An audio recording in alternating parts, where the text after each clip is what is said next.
चर्चा करते हैं अपने।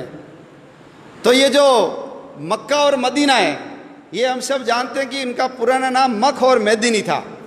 आज भी वहाँ मक्केश्वर महादेव शिवलिंग है, वहाँ उसको ढक करके रखते हैं। जाने वाला मुसलमान उसको चूम करके आता है, जैसे हम शंकर भगवान के शिवलिंग के हाथ लगाते हैं वैसे वो उस पत्थर को हाथ लगा करके आते हैं। भारत से जो भी मुसलमान हज करने जाता है उसको हिंदू मुसलमान बोलते हैं, क्योंकि वहाँ के मुसलमानों को पता है कि भारत के जितने मुसलमान हैं ये धर्मांतरित होकर के मुसलमान बने, ये सब पहले हिंदू थे, असली मुसलमान नहीं है, इसलिए उनको हिंदू मुसलमान बोला जाता है। मुसलमान वहाँ जाता है तो मुंडन करवा के जाता है, जैसे हम हरिद्वार में जाते हैं या तिरुपति बालाजी में मुंडन करवाते हैं, किसी की मृत्यु हो जाती तो भी हम बाल कटवाते हैं। तो मुंडन करवा करके जाना हिंदू संस्कृति और सभ्यता का प्रतीक है। हमारे संत जैसे बिना सिला हुआ कपड़ा पहनते हैं वैसे ही वो कपड़ा पहन करके वहाँ जाते हैं, उस बिल्डिंग के चारों ओर परिक्रमा करके आते हैं, जैसे हम मंदिर में करते हैं। दुनिया की सारी मस्जिदों के ऊपर गुंबद है, लेकिन मक्का की मस्जिद के ऊपर गुंबद नहीं है। वो हमारी पुरानी संस्कृत वैद्यशाला थी, बच्चे पढ़ते थे वहाँ। आचार्य उनको सभी प्रकार के ज्ञान देने का काम किया करते थे। हरिद्वार से जैसे गंगा जल भर करके लाते हैं वैसे मुसलमान वहाँ से पानी भर के लाते हैं, उसको अब्बे जमजम बोलते हैं। ये हमारी पद्धति है, लेकिन वो हमारे हाथ से चला गया। उसके पास में एक देश है ईरान, उसका पुराना नाम आर्यन था। 80% जाट और 20% ब्राह्मण रहते थे, वो सारे धर्मांतरित होकर मुसलमान बन गए। एक देश है अरबस्तान, पुराना नाम है अरवनस्तान। अरवन संस्कृत में घोड़े को बोलते हैं, अरबी घोड़े बड़े प्रसिद्ध थे। चेतक घोड़ा महाराणा प्रताप का अरबी घोड़ा ही था, तो वो हमारा अरवनस्तान क्या बन गया, अरबस्तान बन गया। अफगानिस्तान 1876 के अंदर बफर स्टेट के रूप में हमसे अलग किया और आज़ादी के आंदोलन से अंग्रेजों ने उसको काट दिया। 6.5 लाख वर्ग किलोमीटर की जमीन है वो। गांधारी वहीं की थी, दुर्योधन की माँ आंखों पे पट्टी बांधी, पति अंधे, मैं भी नहीं देखूंगी। 1876 में हमारे हाथ से चला गया।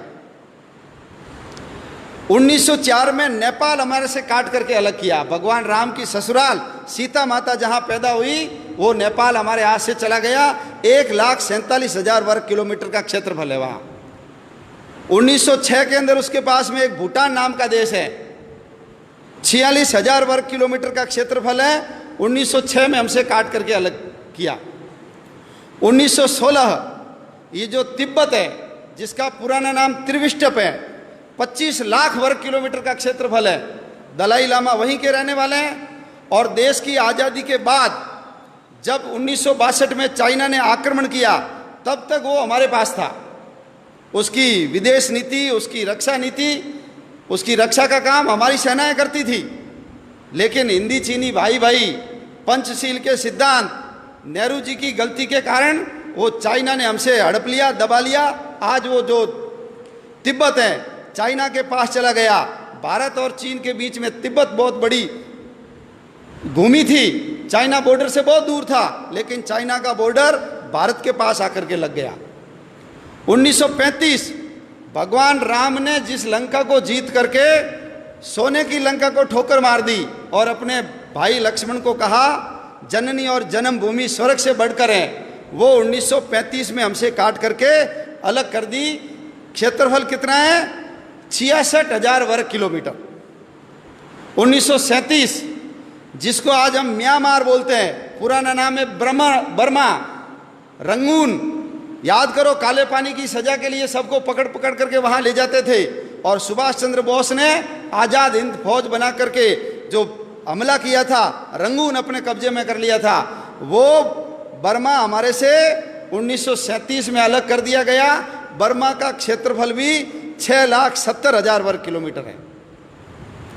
1947 आ गया। 1947 में ये जो बांग्लादेश, उस समय उसका नाम पूर्वी पाकिस्तान था, 1.5 लाख वर्ग किलोमीटर। और ये जो पश्चिमी पाकिस्तान 8 लाख वर्ग किलोमीटर, 9.5 लाख वर्ग किलोमीटर की जमीन 1947 में हमसे काट करके अलग कर दी गई। बहुत पवित्र स्थान हमारे हाथ से चले गए। सरस्वती नदी गई, जिसके किनारे सारे शास्त्रों की रचना सारस्वत ब्राह्मणों ने की, वो हमारे यहाँ से चली गई। झेलम नदी चली गई, जिसके किनारे पर पौरस ने सिकंदर के दांत खट्टे किए थे, वो झेलम नदी गई। सिंधु नदी चली गई हमारी। हमारे 52 शक्तिपीठों में से एक शक्तिपीठ है हिंगलाज माता का मंदिर, वो हमारे हाथ से चला गया। शंकराचार्य ने जिन पीठों की स्थापना की थी, शारदा पीठ, वो हमारे हाथ से चली गई। जहां यक्ष और युधिष्ठिर के संवाद हुए थे, वो कटासराज, वो भी हमारे हाथ से चला गया। नानक देव जी जहां जन्मे, नानक देव जी जिसने बाबर को जाबर कहा और बाबर को बोला ये पाप की बारात है, इतने अत्याचार किए थे बाबर ने, मस्जिद को घुमा दिया, ऐसे नानक देव जी का ननकाना साहब हमारे हाथ से चला गया। पंजा साहब, जहां वली कंधारी ने उनके ऊपर बहुत बड़ी चट्टान लुढ़काई थी, हाथ लगा करके रोका, आज भी उसके ऊपर पंजे का निशान है, हमारे हाथ से चला गया। हमारा शालीवाहन कोट, जिसको आज हम सियालकोट बोलते हैं, वीर हकीकत राय को जहां फांसी पे लटकाया, हमारे हाथ से चला गया वो। तक्षशिला का विश्वविद्यालय, चाणक्य जैसे शिक्षक और चंद्रगुप्त जैसे शिष्य जहां पढ़ते थे, वो हमारे हाथ से चला गया। हड़प्पा और मोहनजोदड़ो, सबसे पुरानी सभ्यता के अवशेष जहां पर है, वो हमारे हाथ से चला गया। हरि सिंह नलवा, बच्चे रोते थे तो माँ कहती थी चुप हो जा नहीं तो हरिया आ जाएगा। हरि सिंह नलवा ने पठानों को पीट पीट करके ये सलवार पहना दी, मुसलमानों को महिलाओं की ड्रेस पहनने के लिए मजबूर कर दिया। ऐसे हरि सिंह नलवा का जन्म स्थान हमारे हाथ से चला गया। महाराजा रणजीत सिंह की समाधि लाहौर में, लाहौर वही लाहौर है जहाँ जिसको भगवान श्री राम के बेटे लव ने बसाया। पुराना नाम लवपुर था, अभी उसका नाम लाहौर हो गया। कुश ने जिस कुशपुर को बसाया था, उसका नाम वर्तमान में कुसूर है, वो भी हमारे हाथ से चला गया। कश्मीर हमारे हाथ से चला गया। 2,22,000 में से 1,21,000 वर्ग किलोमीटर की जमीन पाकिस्तान ने ले ली, कश्मीर हमारे हाथ से चला गया। 1962 में चीन ने जब आक्रमण किया तो 35,500 वर्ग किलोमीटर की जमीन चीन ने दबा ली। और 1990 में 3 बीघा जमीन तो हमने पाकिस्तान को दान में कर दी। समुद्र तट के अंदर बसा हुआ मालदीव 3,000 वर्ग किलोमीटर का क्षेत्रफल है, वो मालदीव भी हमसे अलग हो गया। अंग्रेजों को समुद्र के अंदर अपने बेड़े रखने की जरूरत थी, इसलिए उन्होंने मालदीव को 1947 में ही अलग करके आज़ाद कर दिया। इतनी बड़ी भूमि, इतने 6 प्रांत हमारे हाथ से चले गए, कुल 62 जिले गए।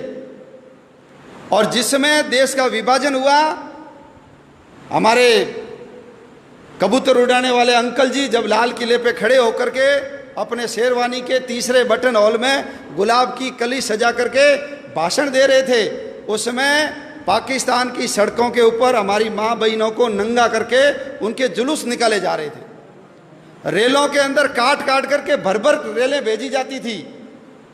बाला टांग करके बच्चों की एक के ऊपर एक, जैसे सुई के ऊपर फूल डाल करके माला बनाते हैं, ऐसे बच्चों को डाल डाल करके गांधी जी के लिए तोहफा, नेहरू जी के लिए भेंट, ऐसा लिख लिख करके वहां से भेजा जा रहा था। नर कंकाल इधर से उधर किए जा रहे थे और हम गीत गा रहे थे, दे दी हमें आजादी बिना खड़ग बिना ढाल।